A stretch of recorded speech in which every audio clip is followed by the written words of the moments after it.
कुछ पहलू और भी हैं। ये कारखाने आधुनिक मंदिर हैं। जब से नेहरू जी द्वारा ये घोषणा हुई, देश कृषि प्रधान होते हुए भी तीव्र गति से औद्योगिकरण की ओर अग्रसर होता चला गया है। इस औद्योगिकरण का प्रमुख सिद्धांत था देश के पिछड़े भागों व वर्गों को उन्नति और विकास में बराबर का साझीदार बनाना और वहां रहने वाले आदिवासियों व अनुसूचित जातियों को मुख्य धारा में आने का प्रोत्साहन व अवसर देना। इन कारखानों की स्थापना से एक साधारण आदिवासी के जीवन पर क्या प्रभाव पड़ा, इसकी खोज करने के लिए एक युवा पत्रकार औद्योगिक क्षेत्रों के भ्रमण पर निकल पड़ा। वह देश के कोने कोने में बिखरे इन आधुनिक मंदिरों में गया और अनेक आर्थिक, सामाजिक व राजनीतिक तथ्य एकत्रित किए। जो परिणाम निकला उससे वह चकरा गया। यही प्रश्न बार बार उसके मस्तिष्क में उठ रहे थे, क्या हम लोग अपने उद्देश्य में सफल हुए हैं? इंसान सचमुच जागृत हो गया है या मानसिक कोड़ के चंगुल में फंस गया है? रहर कर उसे उस निर्मल हृदय व विनम्र वृद्ध आदिवासी से लिया साक्षात्कार याद आ रहा था, जिसका नाम था मुंडा।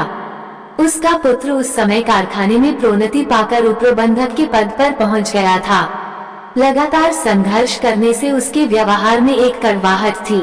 उसके दोनों बच्चे गैर आदिवासियों के प्रति आक्रोश, घृणा व उद्दंडता की भावना में जी रहे थे, क्योंकि उन्होंने केवल समृद्धि देखी थी। पत्रकार ने पूछा, मुंडा जी, आपको उस समय की याद होगी जब यहाँ कारखाना नहीं था, क्या कुछ वर्णन कर सकते हैं? हाँ, याद है, बहुत कुछ याद है, कहकर वह खोसा गया। पत्रकार ने कुरेदा, क्या याद है? तब यहाँ कुछ नहीं था। मुंडा ने चारों ओर हाथ फैला कर कहा, चारों ओर दूर दूर तक जंगल ही जंगल था। पत्रकार ने मन में सोचा, इस विशाल कारखाने के लिए लाखों एकड़ धरती पर फैले जंगल का विनाश हो गया तो पर्यावरण में असंतुलन तो होगा ही। भट्टियों से निकलते जहरीले धुएं से वातावरण तो दूषित होगा ही। कारखाने से निष्कासित दूषित जल जब नदी में गिरेगा तो नदी में जीते प्राणी तो मरेंगे ही, साथ में इस जल पर निर्भर रहने वाले मनुष्य अनेक बीमारियों का भी शिकार तो होंगे ही। ये कैसा विकास है? आप लोगों की तब जीविका क्या थी? पत्रकार ने प्रश्न किया। कुछ भी नहीं, मुंडा हंसा, थोड़ी बहुत खेती करते थे, बाकी समय नाच गाना, खाना पीना और मस्त रहना। कोई चिंता नहीं थी। जंगल हमारा माता पिता और अन्नदाता सब कुछ था। झोपड़ियों में रहते थे, पर बहुत अच्छा लगता था, बिल्कुल स्वतंत्रता से रहते थे। मुंडा को फिर से सपनों के संसार में खोते देखकर पत्रकार ने टोका, और अब ये पक्का मकान है, एकदम जेलखाना लगता है, इस घर से निकलकर बाहर जाएं कहाँ? फिर से जंगल में खो जाने को जी करता है। कारखाना और कॉलोनी बनाने के लिए आपसे आपकी जमीन तो सरकार ने ली होगी। हाँ, सब जमीन ले ली, पर उसका पूरा पैसा भी दिया। उस पैसे का आपने क्या किया? मुंडा फिर हंसा, हम आदिवासी पैसे का क्या करेंगे? हमारी मुट्ठी में पैसा तो पानी समान है, और मुट्ठी में कई सुराख होते हैं, सब खा पी के बराबर कर दिया। पत्रकार ने आगे प्रश्न किया, फिर आपकी जीविका कैसे चलती थी? बड़ी मेहरबानी सरकार की, मुंडा ने नम्रता व कृतज्ञता से कहा, हम सबको कारखाने में नौकरी दी। नौकरी के लिए योग्यतानुसार प्रशिक्षण दिया, रहने को मकान और बच्चों की शिक्षा के लिए स्कूल शिक्षा भी मुफ्त। एक पैसा नहीं देना पड़ता। आप इससे खुश हैं? हाँ, अगर यह कारखाना नहीं होता तो इतना विकास कहाँ देखने को मिलता। मैं और मेरे बच्चे आज भी जंगल के निवासी बने रहते। जब कॉलोनी बनी तो क्या आप इसी मकान में रहते थे? मुंडा जोर से हंसा, आप भी क्या मजाक करते हैं? अरे, ये तो बंगला है मेरे बेटे का, बड़ा अफसर है न। मैं तो मजदूर कॉलोनी में रहता था, 2 छोटे से कमरे, पर बिजली भी थी और पानी भी। क्या आपके अड़ोसी पड़ोसी सब आदिवासी थे? अधिकतर तो आदिवासी थे, मुंडा सोचकर बोला, परंतु बहुत सारे बाहर के लोग भी थे। मैंने तो पहली बार सुना था कि यहाँ बंगाल, बिहार, तमिलनाडु, केरल और राजस्थान जैसी और जगहें भी हैं। पहले हमारी दुनिया तो बस जंगल तक ही सीमित थी। आप लोगों का बाहर के लोगों से झगड़ा भी होता होगा। आखिर उनका रहन सहन, बोलचाल, तीज त्योहार सभी तो अलग अलग होंगे। मुंडा फिर हंसा और काफी देर तक हंसता रहा, फिर बोला, हाँ, झगड़ा तो होता था, पर इस बात पर नहीं कि उनके आचार विचार अलग थे। वैसे हम सब मिलजुल कर रहते थे, तीज त्योहार मिलकर मनाते थे, गमी खुशी में भी साथ देते थे। मुंडा चुप हो गया। फिर झगड़ा क्यों होता था? इसलिए कि बाहरी लोग हम आदिवासियों को नीचा समझते थे, हमें बराबर का इंसान नहीं समझते थे। इस बात को लेकर अक्सर झगड़ा होता था। फिर आप विरोध तो करते होंगे। कैसा विरोध? हम आदिवासी से कुछ और तो बनने से रहे, बस परिस्थितियों से समझौता कर लेते थे। उस समय चोरी, डाका या हिंसा की वारदातें होती थीं? नहीं, एक भी नहीं। रात भर दरवाजा खोलकर सोते थे, एक भी चीज कोई उठाकर नहीं ले जाता था। अब क्या होता है? मुंडा सोच में पड़ गया। कुछ देर बाद बोला, अब हम लोग आधुनिक बन गए हैं न, सिनेमा खूब देखते हैं। यहाँ 2 तो सिनेमा घर खुल गए हैं, ऊपर से कंपनी प्रति सप्ताह एक सिनेमा खुले मैदान में मुफ्त में दिखाती है। सिनेमा का असर पड़ता है न। आपने पहले कभी सिनेमा देखा था? नहीं, पहले यहाँ का मुफ्त सिनेमा देखा था। हमें तो देखकर बड़ी शर्म आई, पर आश्चर्य भी हुआ और अच्छा भी लगा। मुंडा ने गहरी सांस ली। आपने शिक्षा ली? मुंडा झेप गया। अरे हम क्या शिक्षा लेंगे, बच्चों ने पढ़ लिया, वही बहुत है। कितने बच्चे हैं? 2, लड़का अमित मुंडा और लड़की रेखा मुंडा। सिनेमा देखने और कुछ साथ पढ़ने वाले बच्चों के हंसी उड़ाने से उन्होंने अपने आदिवासी नाम बदल लिए हैं। पत्रकार को हंसी आ गई। मुंडा और भी झेप गया, जैसे उससे कोई अपराध हो गया हो। पत्रकार ने आगे प्रश्न किया, बच्चों के बारे में कुछ बताएंगे? मेरा बड़ा लड़का यानी अमित मुंडा, मुंडा ने गर्व से कहा, कंपनी में आजकल उपप्रबंधक बन गया है। पढ़ने में अच्छा निकला। वैसे पढ़ना शायद कठिन होता, पर एक तो फीस माफ थी और दूसरे नंबर कमाने पर भी आदिवासी होने के कारण कक्षा में उत्तीर्ण कर दिया जाता था। सरकारी नीति है न। फिर क्या इंजीनियर बन गया? हाँ, यहाँ तो सारे के सारे इंजीनियर ही हैं, सो उसे भी धुन चढ़ गई कि मैं भी इंजीनियर बनूंगा। परीक्षा में बैठा तो नंबर बहुत कम थे, परंतु आदिवासियों के लिए सुरक्षित स्थान होने से उसे प्रवेश मिल गया। क्या वह हर साल इसी तरह पास होता गया? हाँ, इससे यह अवश्य हुआ कि जिन्हें प्रवेश नहीं मिला या परीक्षा में पास नहीं हुए, उन्हें ईर्ष्या बहुत हुई। एक बार तो कॉलेज में इसको लेकर हंगामा भी हुआ, हड़ताल हुई। कुछ विद्यार्थियों ने अदालत में मुकदमा भी कर दिया, पर अदालत ने कहा कि इसे सरकारी नीति के अनुसार सुरक्षित स्थान के लिए प्रवेश मिला है। पर आप यह नहीं सोचते कि इस तरह कम नंबर पाकर भी आगे बढ़ने से आपके पुत्र में योग्यता नहीं होगी? अजी, आजकल योग्यता को कौन पूछता है? हम आदिवासियों को अगर सरकार ही ऊपर नहीं उठाएगी तो आम आदमी तो सदा ही हमारा शोषण करता रहेगा। पत्रकार मुंडा की बात से चकित हो गया।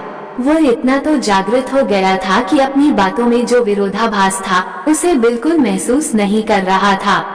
पत्रकार ने पूछा, क्या आप यह नहीं सोचते कि इस देश की बागडोर योग्य पुरुषों के हाथों में होनी चाहिए? कारखाने चलाने के लिए कुशल इंजीनियर होने चाहिए।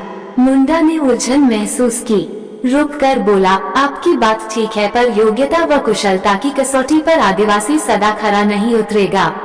उसे अपने आप ऊपर उठने में 100 साल भी लग सकते हैं, पर यह जो हमने अपनी धरती कारखाने, विकास और उन्नति के लिए न्योछावर कर दी है, क्या इसलिए कि हमारे बच्चे 100 साल तक प्रतीक्षा करें? पत्रकार निरुत्तर हो गया। एक पेचीदा प्रश्न का पेचीदा उत्तर था। मुंडा के चेहरे पर क्षणिक आवेश झलका, परंतु वह जंगल पुत्र होने के कारण अत्यधिक सहनशील भी था। पत्रकार ने प्रश्नों का रुख मोड़ते हुए पूछा, अच्छा, ये बताइए कि पहले के और अब के वातावरण में क्या अंतर है? मुंडा कुछ देर तक सोचता रहा, फिर बोला, हरियाली देखने को बहुत मन करता है। अब तो चारों ओर सीमेंट, पत्थर, लोहा और धुआं ही धुआं दिखाई देता है। बस पहले वर्षा भी खूब होती थी और बिजली के पंखों का तो नाम भी नहीं सुना था। अब तो बिना पंखे के कोई सो ही नहीं सकता। वातावरण में पहले जो एक खुशबू थी वह अब नहीं है। उसी समय एक प्रौढ़ पुरुष ने प्रवेश किया। प्रश्न सूचक दृष्टि से पत्रकार ने देखा। यह मेरा बेटा है, मुंडा ने परिचय दिया, अमित मुंडा। अमित ने परिचय प्राप्त करके पत्रकार से हाथ मिलाया। पत्रकार के हाथ अभिवादन के लिए उठे थे, पर बीच में ही रुक गए।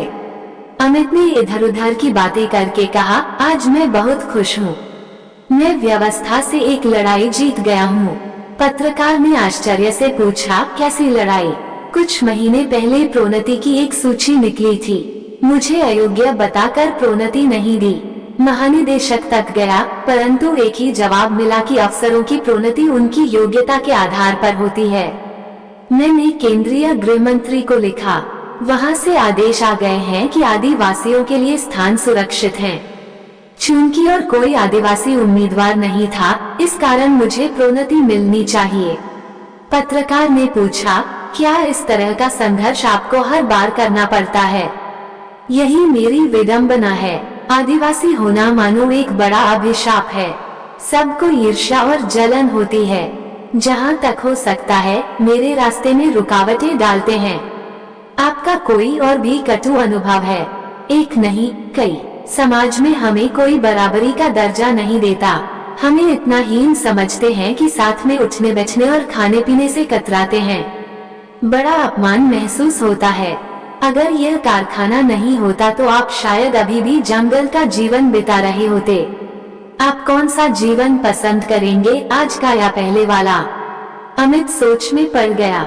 वह बोला, इसका उत्तर कठिन है, परंतु इतनी शिक्षा और सुविधाएं होने से यही कह सकता हूँ कि विकास और प्रगति के लिए इंसान को कुछ त्यागना ही पड़ता है। आदिवासियों ने अपनी स्वतंत्रता खोकर यदि इस सामाजिक असंतुलन का जीवन स्वीकार किया है तो शायद ये सोचकर कि कभी न कभी उसे समाज में अपना उचित स्थान मिल जाएगा। बस सब्र की आवश्यकता है। पत्रकार ने अगला प्रश्न किया, आपने थोड़ा बहुत पुराना जीवन और अब दूसरा जीवन भी देखा है। ये संघर्ष आपको कटु और मीठे अनुभव दे रहा है, पर आपके बच्चों को तो लगभग समृद्धि का वातावरण मिल रहा है। अपेक्षाकृत सुविधाएं भी अधिक हैं और समाज में आदिवासियों को स्थान भी मिल रहा है। वे क्या सोचते हैं? अमित ने आवेश में आकर कहा, वे तो हमसे भी अधिक क्रुद्ध हैं। छोटी मोटी अवहेलना से भी उनका खून खौलने लगता है। सामाजिक स्वीकृति जो कुछ भी है, उन्हें एक दिखावा और छलावा लगती है। आपका कहना है कि वे अधिक जागृत हो गए हैं। ऐसा कहिए कि उनमें चेतना आ गई है। दुख यह है कि उनमें हिंसा की भावना आ रही है। ये रोकना कठिन है। साथ के बच्चे जब काले रंग को लेकर या हमारे नाखनक्ष को लेकर हंसी उड़ाते हैं तो कभी भी मारपीट हो जाती है। आपका मतलब है कि बच्चों में सहनशीलता की कमी है। बहुत जल्दी क्रोध में आ जाते हैं। ताली दोनों हाथों से बजती है। पहले हम लोग अपमान या तो महसूस नहीं करते थे या पी जाते थे। आजकल के बच्चे ऐसा करने लगे तो यह उनकी कमजोरी समझी जाएगी। वे दबते चले जाएंगे और फिर शुरू होगा शोषण का दौर। नहीं, उन्हें ये सब सहने की आवश्यकता नहीं है। अमित के स्वर में दबा दबा आक्रोश था। पत्रकार ने पूछा, आपकी बहन? मेरी बहन रेखा, वह तो डॉक्टर बन गई है। लीजिए, वह भी आ गई। उसी से पूछ लीजिए जो कुछ पूछना हो। अभिवादन के बाद पत्रकार ने रेखा से पूछा, आपको डॉक्टरी की शिक्षा प्राप्त करने में कोई कठिनाई हुई? रेखा ने हंसकर कहा, कठिनाई तो बहुत हुई। एक तो पढ़ाई कठिन थी ही, साथ ही सहपाठियों से कुछ सहायता नहीं मिली। उन्हें सदा ये लगता था कि मेरा डॉक्टरी पढ़ने का कोई अधिकार नहीं। मुझे हमेशा एक घुसपैठिए का दर्जा मिलता था। अपमान भी काफी झेलना पड़ा, पर यह सब पुरानी बात है। मुझे कोई शिकायत नहीं। आपको नौकरी मिलने में कोई कठिनाई हुई? कोई नहीं। इस कारखाने में जगह थी, बहुत से उम्मीदवार थे, पर यहीं का होने से व पिताजी के कारण आदिवासी होने से प्राथमिकता दी गई। मैं सुरक्षित स्थान के लिए चुन ली गई। लोगों में काफी रोष उत्पन्न हुआ होगा। अवश्य हुआ, परंतु हम आदिवासियों को खुलेआम कोई नौकरी देता कहाँ है? पत्रकार ने विनोद भाव से पूछा, विवाह? रेखा ने बेझिझक कहा, वो तो मैं कर चुकी। यही एक इंजीनियर है। अमित ने बीच में कहा, इसने प्रेम विवाह किया है एक गैर आदिवासी से। हमने बहुत समझाया, पर यह नहीं मानी। अब परिणाम भोग रही है। पत्रकार ने आश्चर्य से पूछा, कैसा परिणाम? ऐसी शादी से तो सरकार की ओर से इनाम मिला होगा। हाँ, रेखा ने कहा, मुझे नहीं, हम दोनों को 1000 रुपया इनाम मिला। ये तो बहुत प्रसन्नता की बात है कि आपने ऐसा क्रांतिकारी कदम उठाया। हाँ, मैं ऐसा ही समझती थी, पर इसकी हानियां अब समझ में आ रही हैं। कैसी हानियां? एक प्रोन्नति विवाह के पहले मिली थी, अब नहीं मिल रही। कई साल से वहीं पड़ी हूँ। वो क्यों? गैरादिवासी से विवाह करने के कारण मेरा स्तर बदल गया। अब मैं उन्नत जातियों में आ गई हूँ, इसलिए सरकारी सुरक्षा बंद हो गई। बच्चों को भी विशेष सुविधाएं नहीं मिलेंगी। भला बताए, ये तो सरासर अन्याय है। केवल विवाह करने से एक आदिवासी गैरादिवासी कैसे हो गया? वो उत्तेजित होकर बोली, मेरी रगों में तो अभी भी आदिवासी रक्त बहता है। मैंने कई बार यह प्रश्न उठाया था, असफल रही। अब क्या करेगी? सोचती हूँ अदालत में जाना चाहिए। पत्रकार चकित रह गया। वो खड़ा हो गया। आज के लिए काफी मसाला मिल गया था। कुछ दूर गया था कि देखा कि एक घर के आगे एक गृहिणी को 13 से 15 साल तक के कुछ आदिवासी बच्चे घेर कर उससे लड़ रहे थे। वो रुक गया। गृहिणी ने चिल्लाकर कहा, तुम सब चोर हो, रोज मेरे बगीचे में से फल चुरा कर ले जाते हो। एक केला नहीं बचा, कच्चे अमरूद तोड़ तोड़ कर खा लिए या फेंक दिए। मैं तुम्हारी रिपोर्ट करूंगी।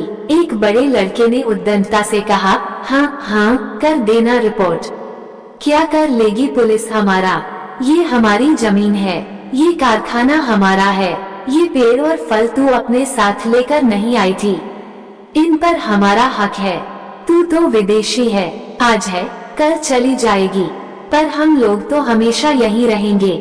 ज्यादा तेवर दिखाए तो घर का सामान भी उठा कर ले जाएंगे।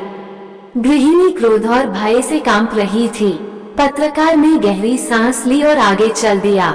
उसके जेहन में बार बार एक ही प्रश्न पुकार रहा था, अभी इन्हें कितनी और उन्नति करके अपने अधिकार दूसरों से झपट लेने हैं। आपको ये कहानी कैसी लगी हमें कमेंट कर जरूर बताएं। इसी तरह की अच्छी कहानियाँ आप यहाँ पर पढ़ सकते हैं। यहाँ उपस्थित शिक्षाप्रद कहानियाँ आपका मनोरंजन करने के साथ दिशा भी देंगी। तो बने रहिए हमारे साथ और हमारे प्रयास को सफल बनाएं।